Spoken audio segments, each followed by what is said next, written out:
आप भी समझ जाए, लेकिन मैं जवाब दूं कि भाई मेरे, इंशाल्लाह पीपल्स पार्टी हुकूमत बनाएगी।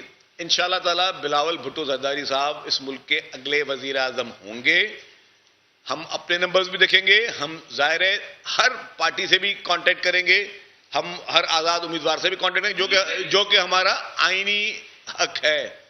अब पीपल्स पार्टी एक मेजॉरिटी बनाएगी, अगर नून लीग उस वक्त हुकूमत में आना चाहेगी, वो रिक्वेस्ट करेगी, देखा जाएगा उस रिक्वेस्ट जो है वो सीसी अप्रूव करती है या नहीं करती है। जी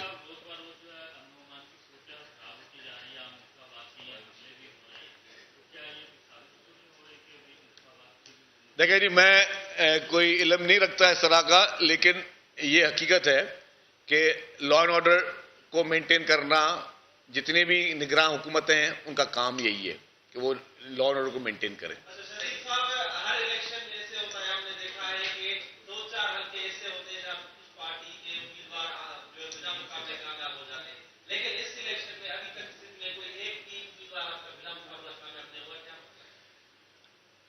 अब मसला मुझे नहीं पता, क्योंकि आइन और कानून हर एक को ये इख्तियार देता है कि वो इलेक्शन कॉन्टेस्ट करे, और हमारे सामने भी इलेक्शन कॉन्टेस्ट लोग कर रहे हैं, तो उनको भी इख्तियार है।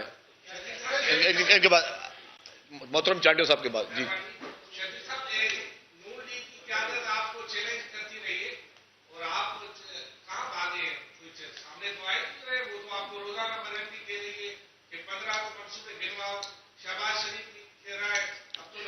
जनाब देखिए, मंसूबों की जहां तक बात है, अल्हम्दुलिल्लाह अल्लाह का बड़ा एहसान है कि सिंध हुकूमत ने तारीखी मंसूबे बनाए हैं। थरकोल प्रोजेक्ट हमारा पाकिस्तान की तारीख का सबसे बड़ा प्रोजेक्ट है, जो पाकिस्तान का की फ्यूचर भी उस थरकोल प्रोजेक्ट पे डिपेंड करता है। दूसरा अहम प्रोजेक्ट हमारा हेल्थ की फैसिलिटीज जो हैं, अल्हम्दुलिल्लाह सिंध में इतनी अच्छे हेल्थ की फैसिलिटीज हैं कि अब नून लीग की क़यादत को इलाज के लिए मुल्क से बाहर जाना नहीं पड़ेगा, और जब भी नून लीग की क़यादत को अल्लाह उनको बड़े जिंदगी दे, बड़ी हयाती दे, मैं उनके लिए नेक तमन्नाओं का इजहार करता हूं।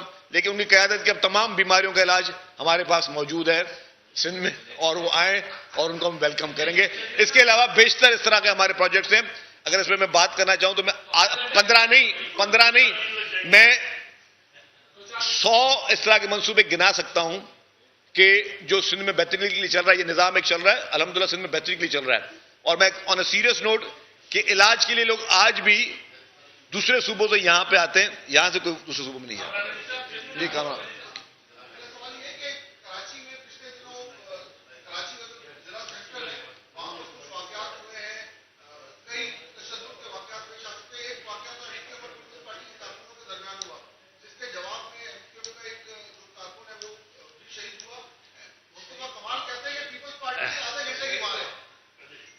क्या आधा घंटा? अच्छा, वो कौन से मुस्तफा कमाल की बात कर रहे हैं? वो तो नहीं जो आज से 2-3 महीने पहले अपने ही खालिद मकबूल साहब के लिए कहता था कि वो रॉक एजेंट है। अब उसकी बात तो नहीं कर रहे हैं, उस मुस्तफा कमाल साहब की बात कर रहे हैं। अच्छा, तो वो मुस्तफा कमाल साहब को भी मैं समझता हूं कोई अच्छी खुराक मिलनी चाहिए कि वो जहर अंगेज बातें ना करें, प्यार से शाइस्तगी से बात करें। बात कहने का तरीका होता है। अगर आप, मैं देखा था उनकी प्रेस कॉन्फ्रेंस सिर्फ गालम गलोच पे मुबली थी, और मैं कुछ नहीं कह रहा, आपके तमाम मौजूद टीवी चैनल ने उनकी टॉक्स के दौरान जो है वो बीप्स चल रही थी। उसका तो गैर पार्लिमानी गैर अखलाकी बात कर रहे थे। जहां तक जो सेंट्रल के झंडे की बात है, पीपुल्स पार्टी के लीडर ने आज भी कहा है कि आप बेहतर तरीके आप जुडिशियल इंक्वायरी करें।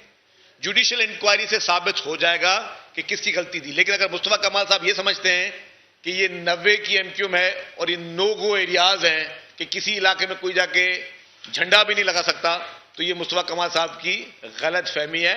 और वो चाहते हैं कि हम उनकी नफरत अंगेज बातों का नफरत अंगेजी से जवाब दें, ताकि उनकी जो बची कुची थोड़ी बहुत उनकी जो बच गई है चंद वोटर्स, वो उनको वोट दें। वो एमक्यूएम बुरी तरीके से पिट चुकी है। एमक्यूएम